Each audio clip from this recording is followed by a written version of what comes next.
Chapter 49. Insist on practice and growth.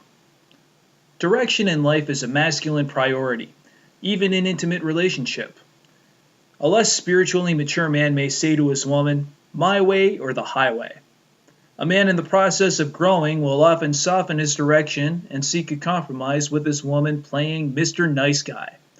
But a superior man will not settle for less than the fullest incarnation of love of which he and his woman are capable. With compassion, he slices through all bullshit and demands authenticity and humor. It's as if he were saying to his woman, "the divine way or the highway." It's the same masculine insistence on direction that a weaker man will demand, but rather than wanting his woman to follow his personal direction, a superior man wants her to move in the direction that most serves her growth in love and happiness. He will settle for nothing less.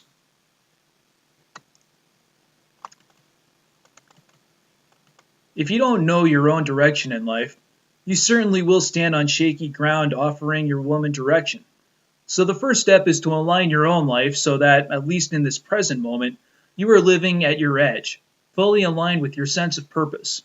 If you are not absolutely certain that, in this moment, you are living exactly the life you need to, then your woman will feel your lack of clarity, and she will fight any kind of guidance you offer her. You will tend to forget the purpose of your existence as you get lost in your daily round of projects, business, and duties. Your woman will tend to forget the love at her core as she gets lost in cycles of mood and emotion. As a gift to both of you, you must cut through your own nose to the grindstone mentality, as well as your woman's ensconcement in sadness, fear, and anger, and reveal the truth.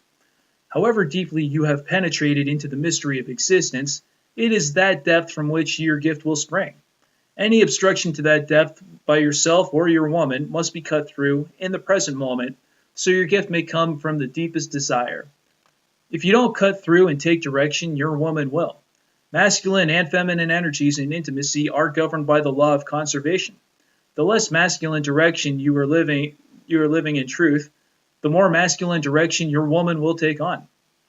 If you are lolling about in bozo land or working hard but actually not living your true gift, then your woman will resent your lack of deep direction. She will begin to take on the masculine blade herself, trying to cut through your lolling so that you feel the urgency, connect to your depth, and really give your gift. Since at your core, however, you are masculine, her masculine attempt to cut through your lolling will depolarize you. You will bash heads with her, like two rams, since both of you are in your masculine. And if you move into your feminine, things may get worse.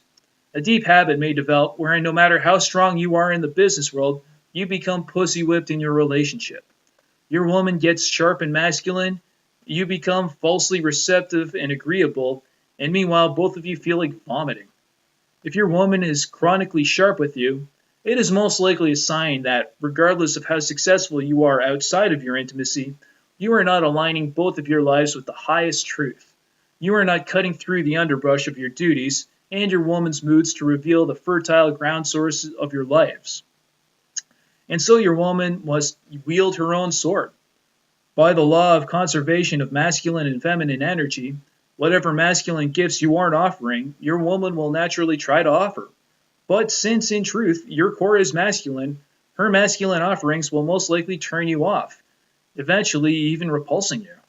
You are entirely responsible for cutting through your own laziness, addictions, and unclarity. There is nothing to wait for and nobody to blame. Whatever techniques are appropriate, use them. Try talking with your friends, using therapy, practicing meditation or prayer, going on a vision quest, reading scripture, walking in nature, keeping a journal, or studying with a teacher.